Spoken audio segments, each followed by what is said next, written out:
2007 সালের 7ই মার্চ বাংলাদেশের রাজনৈতিক ইতিহাসে এক কালো অধ্যায় হিসেবে বিবেচিত হয়ে রয়েছে।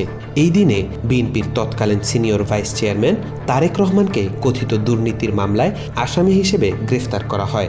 তাকে ঢাকা ক্যান্টনমেন্টের মইনুল রোডের বাসা থেকে গ্রেফতার করা হয় এবং এরপর তিনি অমানবিক নির্যাতনের শিকার হন। কিছু বিবরণ প্রকাশ্যে আসলেও পুরো চিত্র এখনও অনেকের কাছে অজানা। সম্প্রতি এই বিষয়টি আবারও আলোচনায় এসেছে তারেক রহমান সংগ্রাম ও রাজনৈতিক যাত্রা নামক বইয়ে, যা সম্পাদনা করেছেন বিএনপি মিডিয়া সেলের আহ্বায়ক ডক্টর মাহমুদ আলমগীর পাবেল ও গবেষক ডক্টর সাইমুম পারভেজ। বইটিতে তারেক রহমানের গ্রেফতারের পর তাকে বারবার রিমান্ডে নেওয়া এবং শারীরিকভাবে নির্যাতনের বিবরণ তুলে ধরা হয়েছে।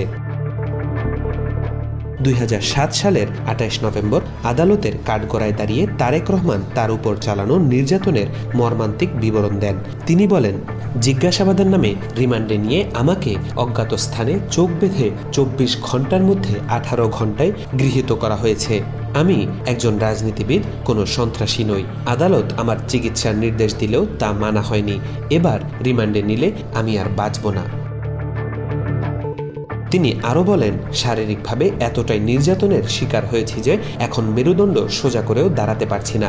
চোখ বেঁধে অজ্ঞাত স্থানে নিয়ে আমাকে ক্রসফায়ারে হত্যার হুমকিও দেওয়া হয়েছে। 24 ঘন্টা মোটা কাপড় দিয়ে চোখ বেঁধে নির্জন স্থানে নিয়ে নির্যাতন চালানো হয়েছে। তারেক রহমানের শারীরিক অবস্থার ভয়াবহতা তুলে ধরতে আদালতে চিকিৎসকদের দেওয়া মেডিকেল রিপোর্টে বলা হয়, নির্যাতনের ফলে তার মেরুদণ্ডের 6 ও 7 নম্বর হাড় ভেঙে গেছে এবং আরও কয়েকটি হাড় বেঁকে গেছে। মেরুদণ্ডের 33টি হাড়ের মাঝে দূরত্ব কমে গেছে। চিকিৎসকরা বিশেষায়িত অর্থোপেডিক চিকিৎসার সুপারিশ করেন। এই পরিস্থিতিতে আদালত তার রিমান্ডের সময়সীমা কমিয়ে 1 দিন করেন এবং জিজ্ঞাসাবাদের সময় সাবধানতা অবলম্বনের নির্দেশ দেন। তারেক রহমানের উপর চালানো এই অমানবিক নির্যাতনের বিবরণ প্রকাশ্যে এলে সারা দেশে সাধারণ মানুষের মধ্যে ক্ষোভ সৃষ্টি হয়। বিএনপির নেতাকর্মীরা এটিকে রাজনৈতিক প্রতিহিংসার অংশ বলে অভিহিত করেন। 2008 সালে আওয়ামী লীগ পুনরায় ক্ষমতায় এলে তত্ত্বাবধায়ক সরকারের আমলে বিএনপি নেতাকর্মীদের বিরুদ্ধে দায়ের করা মামলাগুলো বহাল থাকে, যদিও একই সময় আওয়ামী লীগের নেতাকর্মীদের মামলা প্রত্যাহার করা হয়।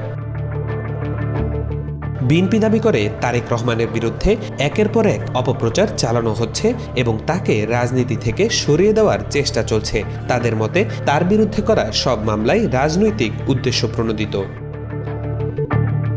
অন্যদিকে আওয়ামী লীগ নেতারা বরাবরই দাবি করেছেন যে তারেক রহমান দুর্নীতির মামলায় দোষী এবং আইনের শাসন অনুযায়ী তার বিচার হয়েছে।